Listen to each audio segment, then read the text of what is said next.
It happened. The Last Jedi came out, I saw it last night, and I'm here to talk about it. I was meant to go and see it again just because I wanted to make this video tonight. I wanted to get my thoughts out there, but since I wasn't able to, this is just going to be an initial thought because I think I need to see the movie twice before I can give my final, or not my final, my more well-constructed opinion on this film. But I still want to give my opinion on this film, and I have a lot of thoughts, so let me try and decipher them in this video. So let's go straight to the character we've all been interested in from the start. We see it at the end of The Force Awakens. He shows up, it's Luke Skywalker. What's happening with Luke Skywalker? Is he a good character? Does he play a good part in this film? Is he in the movie that much?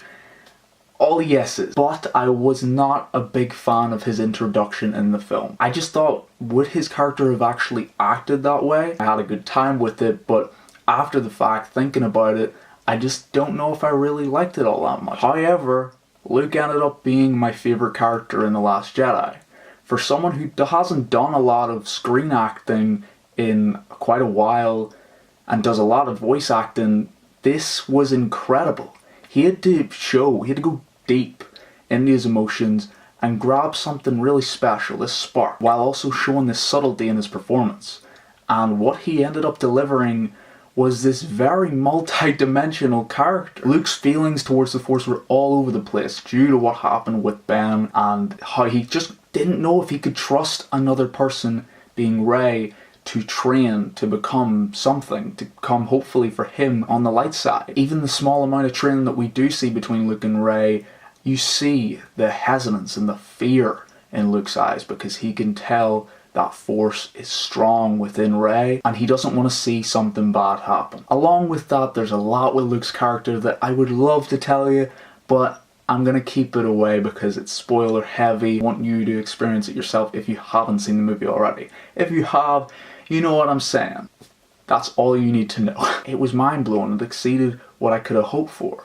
And one scene in particular had me moved to the point where I was rendered unresponsive for a few minutes after the scene. I mean, I couldn't believe what I had just witnessed. And speaking of Rey, seeing that conflict within her character, having conversations with the dark side was very interesting. I love seeing how the dark side sort of tempts people and how they react to that, and it was very cool to see how she reacted to it.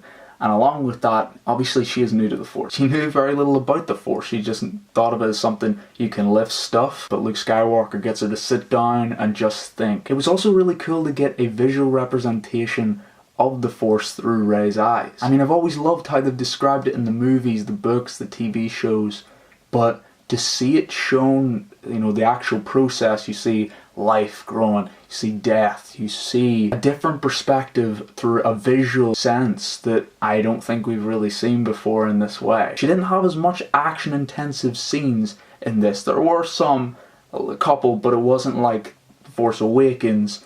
But I think her journey is more of a mental game than anything. She's had to face demons, admit to herself what she already knew that she's been hiding from, and embark on a mission that she didn't do for glory, but just to save people's lives. And then there's Kylo Ren, and he is much better than in The Force Awakens. I thought in The Force Awakens he was quite whiny, he was a bit of a child, but ever since he killed his father, I think he's matured much more, his thoughts are more aligned. He has the conflictions, and the conflictions do play a part in this movie, but he knows a little bit more of what he wants. He isn't as willing to negotiate. One of the biggest questions from The Force Awakens was, who is Snoke? How much are we going to see in the next one? We see all this puppeteering work, we see Andy Serkis is Snoke, and we have our first sort of encounter in the physical form, not in a hologram, and he's great. I was really happy with a lot of what we saw. We saw the power, and it was really cool.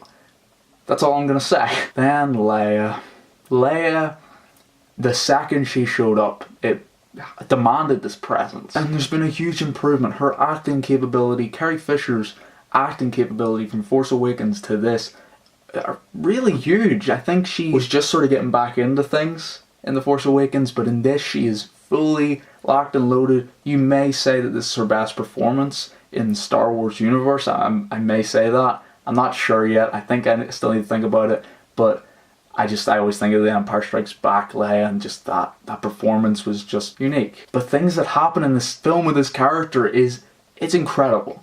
The way it's all directed, if you know what I'm talking about, involves Kylo Ren a little bit. Masterfully done. And I love the connection she had with Poe. It was almost like she was talking to her son. Almost like that.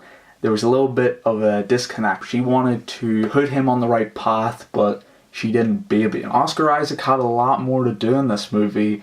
He's the sort of run and gun type of character, and we see that throughout the film. He wants to do his thing that he believes is right for the Resistance, but the Resistance are kind of like against it a lot of the time.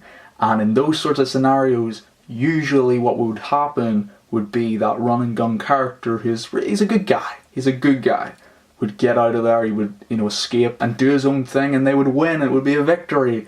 That doesn't happen in this movie. At least not exactly. There's a point in the movie where they follow his orders, and it could be argued on both sides whether the outcome was good or it was bad. Finn's part in the main narrative wasn't as pivotal, but his side sort of story that was going on during everything else kind of scared me initially. To speak vaguely, he finds a way to get the upper hand on the First Order, and let's just say that the plan felt similar to A New Hope's with destroying the Death Star. However, while the plan did have similarities to that, they changed it up. Having other characters come out of the woodwork, switching it up, keeping it interesting, with a conclusion that didn't go quite to plan. Kelly Marie Tran is one of the newcomers to the Star Wars universe, and rightfully so. I was interested to what her role was going to be like. Was she going to be a good addition? And I have to say, I liked her. But there is a part with Rose and Finn, that's her character Rose. There was a part at the end between those two characters that I wasn't really a fan of. Kind of felt forced. There's a scene where Finn and Rose are riding these creatures through a town into a field, and the colour along with the pacing felt very different to the rest of the movie. It almost felt like I was watching Harry Potter, and I'm not sure whether I loved it or I didn't. But I noticed that I'm pretty sure I haven't seen that colour scheme used that much in Star Wars before, so I guess it's refreshing, but I don't know how I feel about it. The cinematography and direction in The Last Jedi is part of what makes this a cinematic triumph. There's a certain scene that's going to be replaying in my mind for months, where something happens and it cuts to the silence of space. A purely artistic portrayal of the aftermath of something. I can't say much more for the people that haven't seen this movie because I want you to experience it for yourself.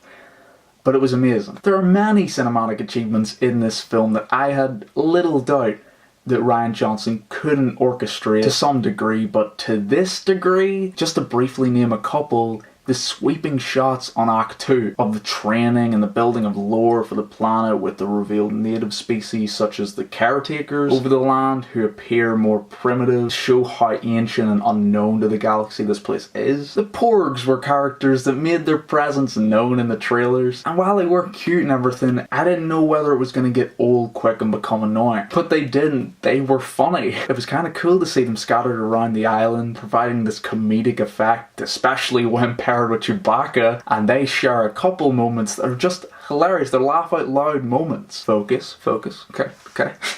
I also like Supreme Leader Snoke's sleek red room with the 8 Praetorian guards with their red samurai-esque armor to protect Snoke. And unlike the Emperor's Imperial guards, the Praetorian guards have much more to do, and they're kind of badass. The sound editing in this film, and like every other Star Wars film, is fantastic. It's just amazing. I mean, I don't think there is any franchise or film that does the sound editing like Star Wars does. I mean, some of these sounds I could just listen to on repeat, and I really appreciate sound mixing and sound editing because you put these stuff together and it creates a much more immersive experience than if you didn't, if you just got a novice to do it, like me.